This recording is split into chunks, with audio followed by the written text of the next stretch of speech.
Hey all, this is Trace the Cheddar with the TheA.S.SholesOpinion. We're going to be delving into the second episode of our Invasion USA show, and we have a special guest, but also here is... Hey, Dirk Shillington, and we want to welcome the guy with us here, Jimmy Pockets. We're glad to have him on the show. How you guys doing? This is Jimmy Pockets, your local mechanic, just saying what he's got to say. Glad to be here. We're glad to have you saying it here, bud. Yes, sir. So what you got, Dirk? Right. Some clips? Yeah, we got a Border Patrol agent that has had enough. He has seen enough, and you can see that this guy is fed up. And we're going to give you a little clip into what goes on in Springfield. Everybody wants to say there's no migration problem there. Let me tell you, Jimmy Pockets can testify to the fact that it is a huge problem. And this is one of the things they're doing there to take advantage of our system. Jimmy, you ready to take a look at these? Absolutely. Grace, yeah, let's go with the Border Patrol agent first.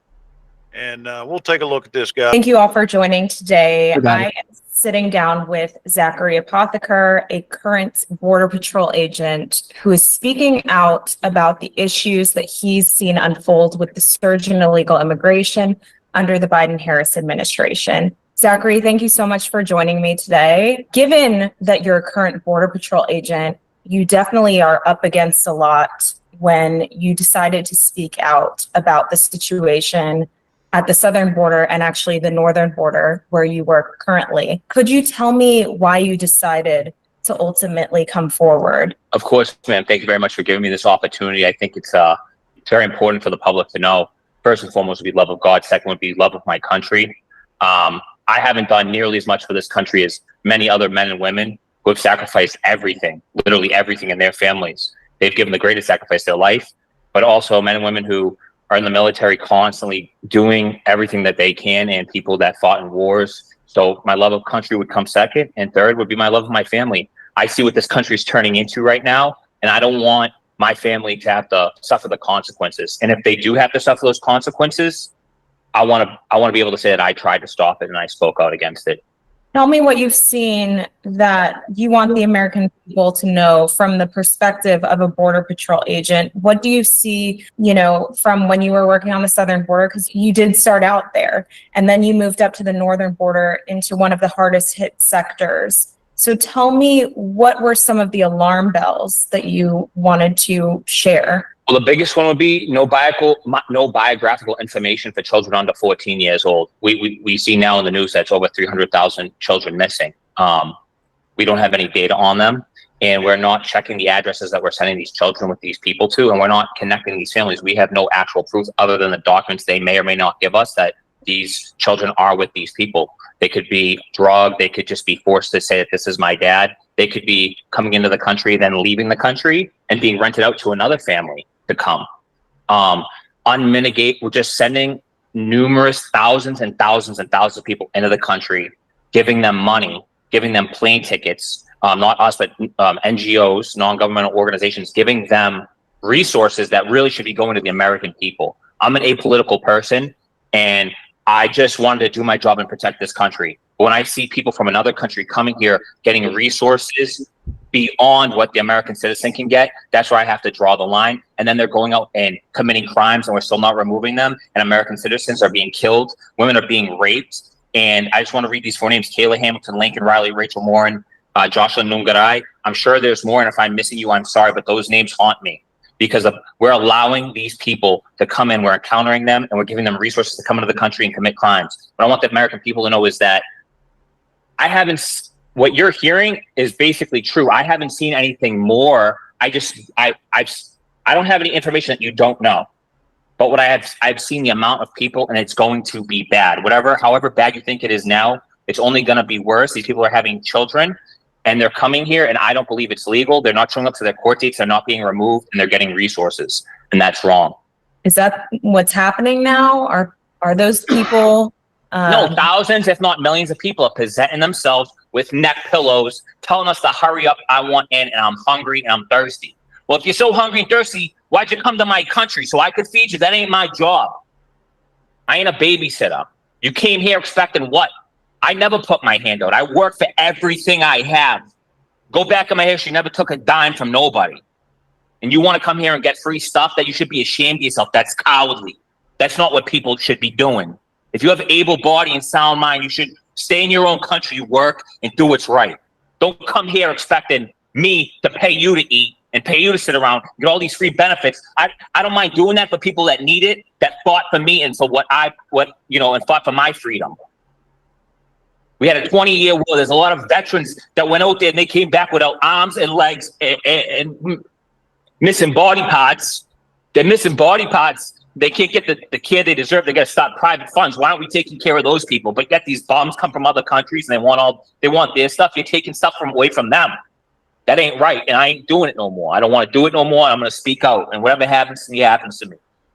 That's what I care about, and we're not taking care of them.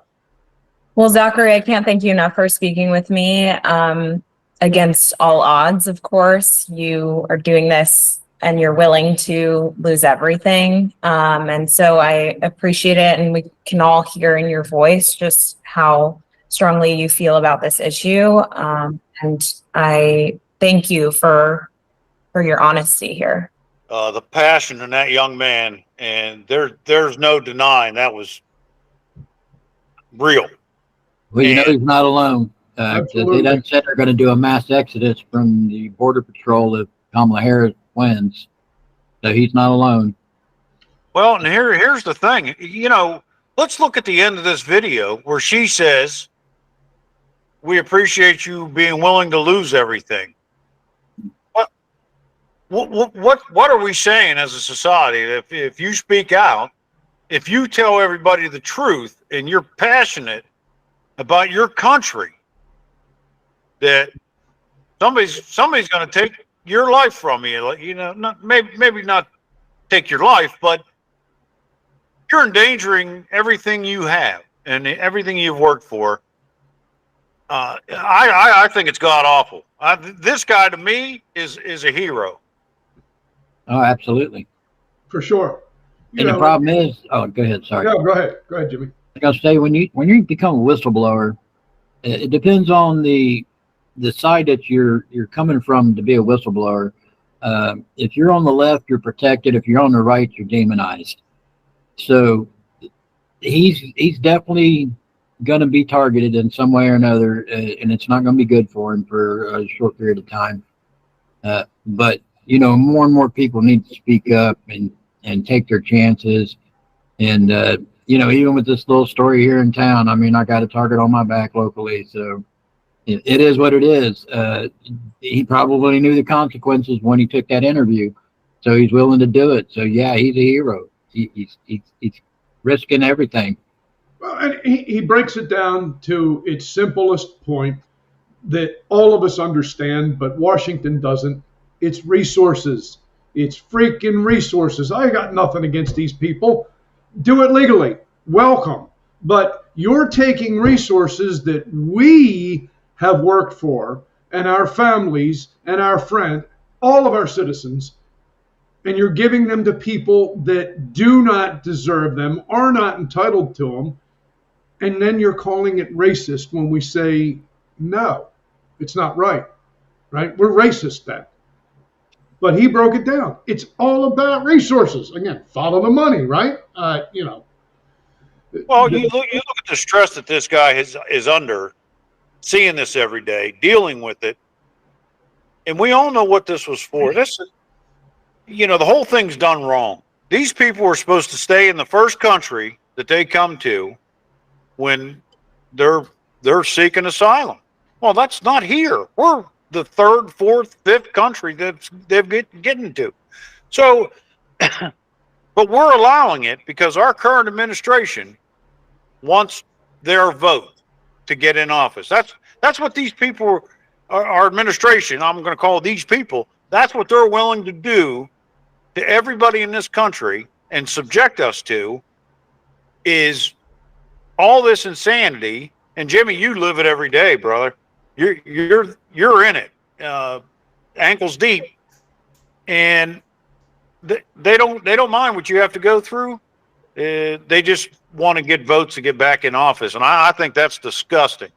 Right. And there's a plan to this. Like I said off camera earlier, you'll probably find more Haitian women here pregnant than there are local citizens. And, you know, our country wants the women to, you know, have abortion rights and think of being a family, a mother and a wife being something that's horrible when all these foreigners are coming in and having these anchor babies and they're promoting it.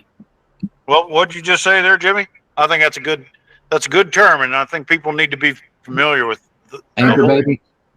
anchor baby. Yeah. Anytime. Explain to us what that is, Jimmy.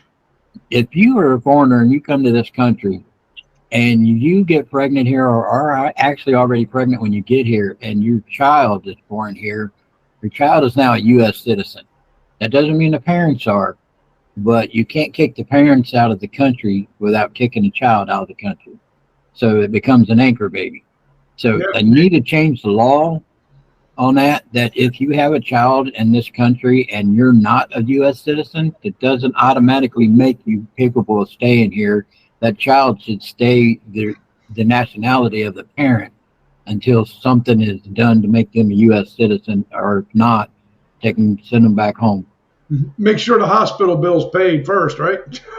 Oh, yeah. Well, they could care. Well, they just, the $2.5 million that our governor just gave our town is all for medical facilities to help pay for medical care for the Haitians, not for local citizens, for the Haitians. JLR invest. So, you know, like that gentleman said, they're getting more resources than what an American citizen can get, and there's something wrong with that. It's got to change. We all got to speak up. We all got to vote. November 5th, go vote. Absolutely. Yeah. Well, I'll tell you what. Just to put a cap on this part of it, they're getting more than the men who have fought for this country and watched their fellow soldiers die right beside them, who still deal with mental problems, physical problems. You know, and a lot of them don't have a place to live, but you know, we see fit to support these people and give them everything in the world when they come across that border. I think it's terrible. It's really it's against human. You know how any human should be treated. I mean, I just don't even know what to say. It's terrible. I can tell you. Don't forget about the females of our U.S. Armed Forces as well. They were there and losing limbs too. Don't be a misogynist. Hey, brother, I didn't mean just the men. No. You know, if you want to try that, I mean, you know, you want to start being a real asshole. Well, you know, I'm throwing in a counterpoint, brother. I'm being. You see what I mean, Jimmy? Oh yeah. Hey, you know, talk adversary. about the homeless thing. In our meetings, we have a local minister who he deals with the homeless every day. That's what he does. And even he said in one of those town hall meetings, dares the council, the local commissioners and the mayor to go out here and find the homeless Haitian. You'll find all kinds of veterans. You'll find all kinds of people who's been recently displaced out of their homes because they couldn't afford to rent no more because they wanted to stick the Haitians in their houses. But dares them to find a Haitian that's homeless. What's wrong with that? You know what I mean? I mean, Yeah, come on. You know, to support that argument there, Jimmy, there's a lot of reports of people that were paying, you know, rent of, let's say, $750 a month. And then their rent is raised to $1,800 a month because the government will pay for the Haitians to live there and pay these people $1,800 a month. So what do we do to ourselves? We got our people putting our own people out to make money. And, you know, there's a lot of wrongs going on. And it really, I'm glad to be on here. I'm glad to be drawing attention to this, and I hope we gain enough traction to make some type of difference. Yeah. People, you You got know, to follow up and contact your politicians and get out and vote and change the order and direction of things. Or if you see this, join this channel. Give us some support, and we'll try to make some change. But I don't know. I'll tell you what. We got one more 6-minute clip, and it's how these Haitian immigrants and you're going to the edge of my attention span there, so try to keep it short. we're gonna have to get a button to jolt Jimmy. Roll that beautiful footage, brother. There you go. Okay, yeah, let's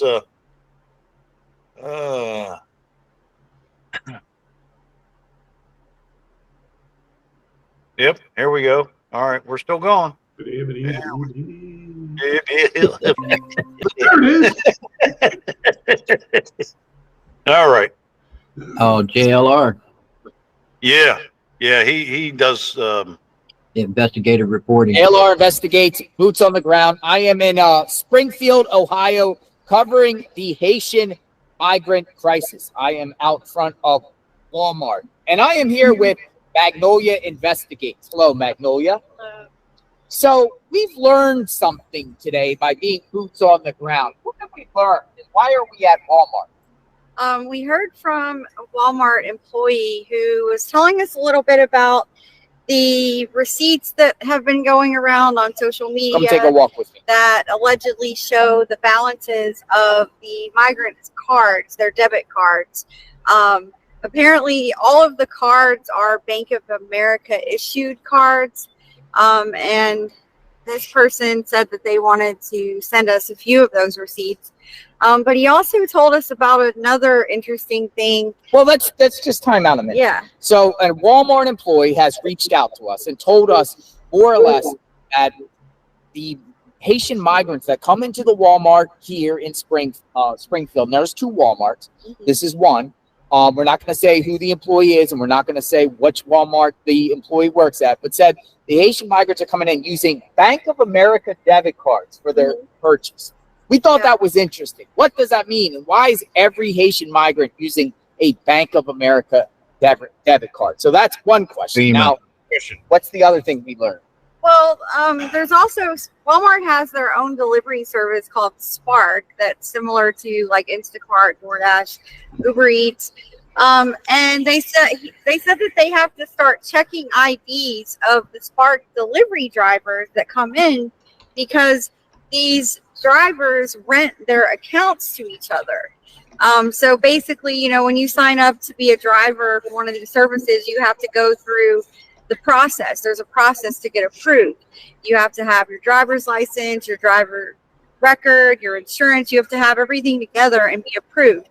So apparently, some of the Haitians are going through the process and getting those delivery accounts, but then they're renting the accounts to other migrants so that they can go out and make deliveries and make some money too. That sounds like fraud, scam, like using someone else's Spark account in order to get deliveries to deliver out to people.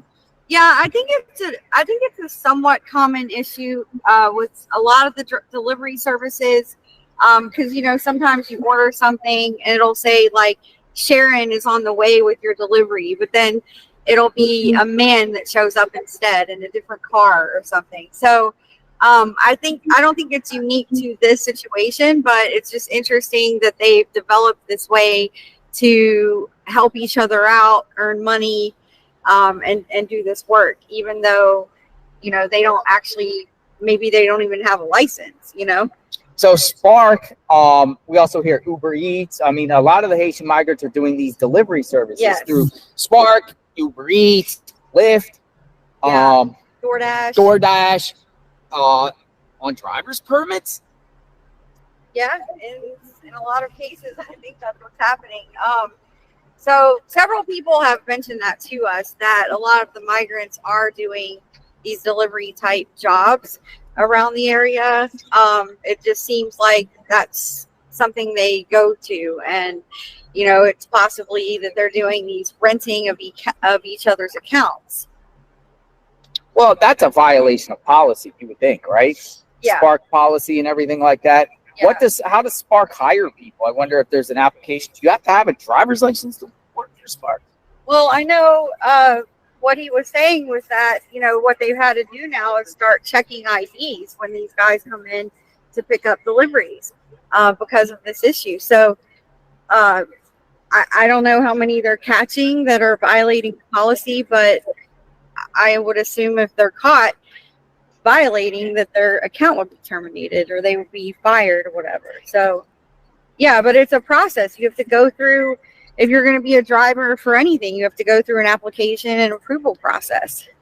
And we also was told to look into keys.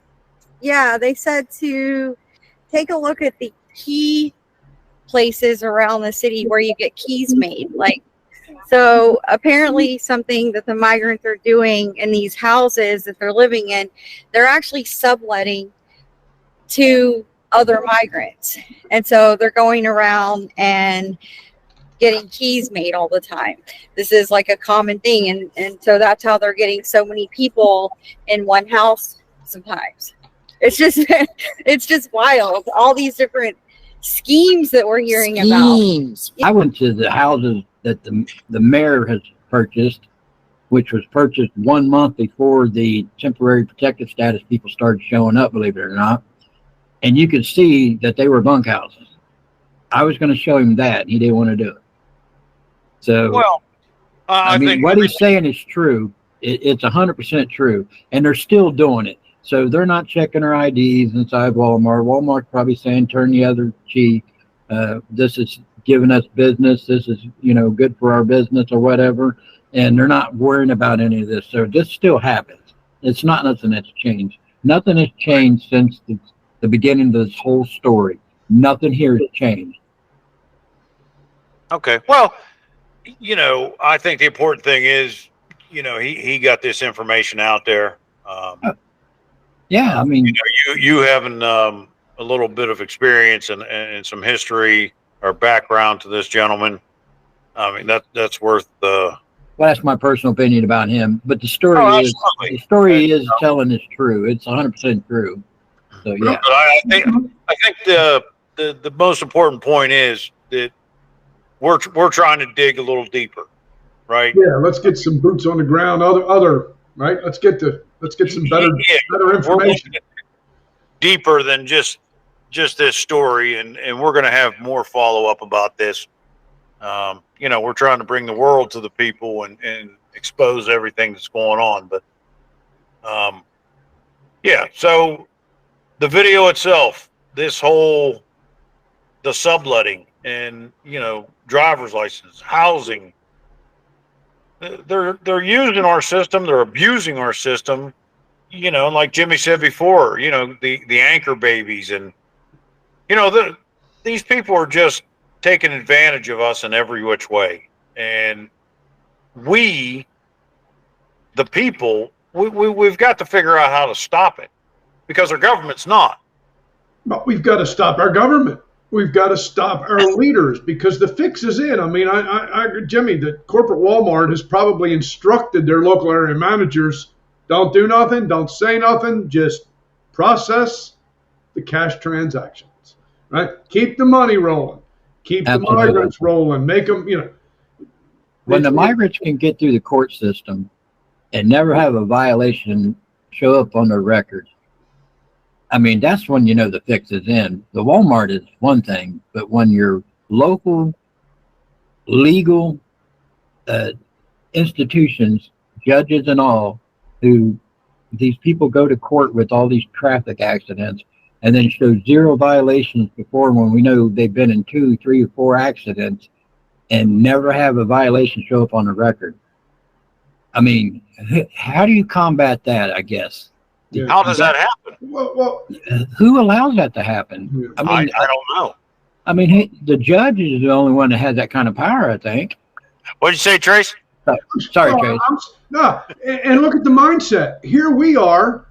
They're freaking illegal aliens. And here we've all just called them migrants. So it's like the programming is in. They're illegal aliens. They're supposed to be gone. But what did our government do? They requalified them, renamed them, shuffled the deck, and everything's good here. And we're all, Yeah, bombarded with it. the mainstream media will tell you that they're legal. That's what they make a big deal about. Well, these aren't illegal. They're legal. They're here under protective status. Well, how'd they get here? And then, just in August, Biden signed another thing on that temporary protective status to add another 309,000 to the rolls coming from Haiti. So it's going to get worse. Oh, yeah. Well, the report that I got, and I don't know, I can only believe something until it's disproven, is Biden and Harris come up with that plan, whatever it is, the acronym. So they were loading these people on planes and flying them right to Springfield, Aurora, different town in Pennsylvania, and they're sending them to these places under this program. And yeah, now that's how it originally happened. All the people coming in on buses now are coming in from other parts of the country, including the southern border, because they're coming in with Mexican IDs. So, but they're still coming in under that temporary protective status, because all you got to do is show that you're Haitian, and all of a sudden, well, we haven't filled our quota on the amount of people we're going to allow under this protective status. So, hey, yeah, well, just because you come across the southern border don't mean nothing. You're now under the temporary protective status. So, well, we're reporting Joe's plan. Let him in. Let him in. Let them all in.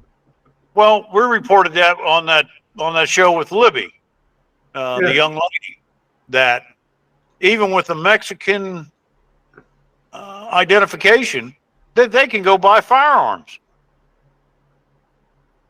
But everybody's attacking the Second Amendment in our government to make it harder to get firearms or assault weapons, or there's attacks from 20 different angles with these people. How can you sell a firearm to somebody that's not even a citizen? I don't know. What's going on is absolutely incredible. And I'll tell you what, we need a lot of answers to a lot of questions. If there's anybody out there that has any idea how to answer any of those questions, how, like Jimmy said, how do they go to court and have court hearings or be involved in things and there's no record of it? They just don't show up anywhere. How is that done? Please tell me there's somebody out there. And you don't have to come on camera. You can be a call in. You can write us an email. But reach out and let us know, how does this happen? Well, I'll tell you, I'm looking forward to the comments and everything on this one. This is big. Absolutely. And, in a future show, brothers, I think I've got statistics from DHS, from the State Department. None of them make sense about how many migrants are in each location by state, by county. So we ever get some time to dig deep into that pile of steaming horse shit, we're going to come back and show the people what's really going on. So we're trying. Tuned. Keep tuned in. And yeah, well, I'm glad I'm part of this program now, because I kind of had to watch my tongue, because I did a non-political car channel, and I put information out there on the car channel. At least here now, I can really dig deep in some of this stuff and give my personal analysis on the people I've talked to here, and to show that, like from my very first video that went crazy, it's not all fake news. You can't call this many people a liar. It's just, there's not that many liars that don't know each other, and they're all saying the same thing. So, I'm glad to be here. I hope I don't say nothing to get me kicked off here. Well, I'm not going to kick you off. What are you talking about? Trace, what are you doing? You're not leaving this show. I need somebody to help me keep this guy in check. I'm dangerously unscripted. That's all I can say. Well, I'll tell you what, we got some interesting stuff coming up. we're going to put out a short or two or whatever about some mainstream media lying, and I mean boldface, right, guys? Yes, Oh, absolutely. Yes. It's going to be good. And Real good. Jimmy, yeah, we like having you here, buddy. And yeah, so I think that's a wrap for us. Yeah, if you guys are done, I think we'll wait for some comments and we'll follow up if we need to. Sure. So Yep. this is Dirk Shillington. We're wrapping up. Face Say the goodbye, cheddar. gentlemen. Peace out. It's Jimmy Pockets. Y'all take it easy. See you. See ya. Kill it.